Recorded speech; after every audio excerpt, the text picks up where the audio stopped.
You may have noticed that finding true value in the tool watch segment can be hard. With these sporty models being so popular, the prices seem to be creeping up and up, with very little justification sometimes from the brands. And so finding a truly robust watch that can withstand pretty much any punishment you throw at it, while also carrying all the functionality that you need, can be tricky. Now, while this combination of a high level of water resistance and a GMT is nothing new, offering it at such an accessible price point makes this Alpina Seastrong Diver Extreme Automatic GMT a very compelling offer. Whenever you see a model from Alpina with Extreme in the name, you know that it's going to unapologetically live up to the title in more ways than one. And this is the first time that we have this in the Seastrong line, with its robust case design, a highly legible dial, all while being able to withstand 30 bars of pressure. Now this means that it can reach depths of 300 meters or 1,000 feet beneath the waves. This is actually a first for the brand, offering a diver that meets the ISO 6425 standards. And while so many watches are getting smaller at the moment, the wrist presence here is far from lacking, thanks to the cushion case and substantial integrated rubber strap. This really is a go anywhere and do anything kind of watch where functionality has been placed front and center. Now, of the two dial options, I feel like I'm leaning more towards the black. Both have a stamped triangular texture on them, but the contrast between the applied lume markers, cut-out sword hands, and the flash of red on the GMT hand feels far more authentic to me on the black than the silver. Now, you still find a date window down at 6 o'clock, which balances out the inverse Alpina logo acting as the marker at 12. That red GMT hand is red off the bidirectional ceramic rotating bezel, which is in a matte black, with the raised numerals in a contrasting high polish. Now, this is just another feature that shows the value that you're getting at this price point, where you would more likely expect a metallic insert for the bezel.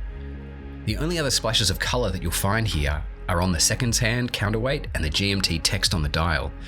Everything else has been kept pretty clean and monochromatic. The stainless steel case comes in a 3-part construction, which is one of the most effective ways to increase water resistance in a watch. All of the major surfaces have a brushed finish, with the bevels being polished. The large screw-down crown is another example of pure functionality. Oversized crowns are always far easier to use, and here they have the added extra grip for ease of use above or below the water. The case back is solid and screwed in with Alpina's Seastrong logo engraved upon it.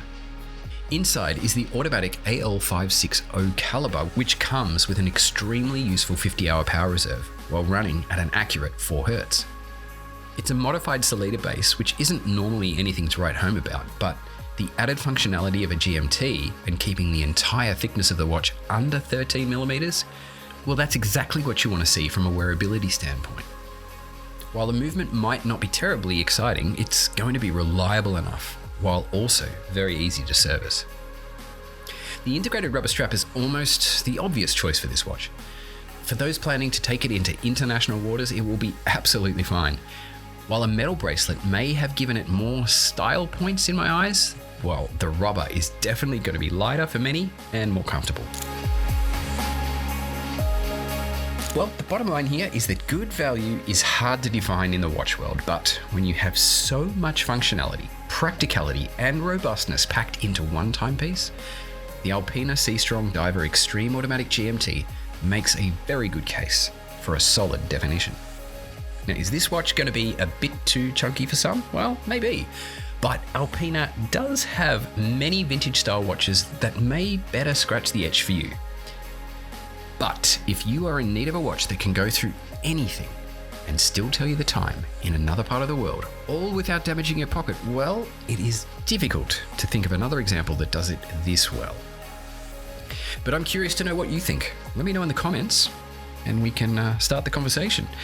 Hey, if you have enjoyed this video and you've not yet subscribed to Time+Tide, well, maybe right now is the time to do so. I'll see you on the flip side.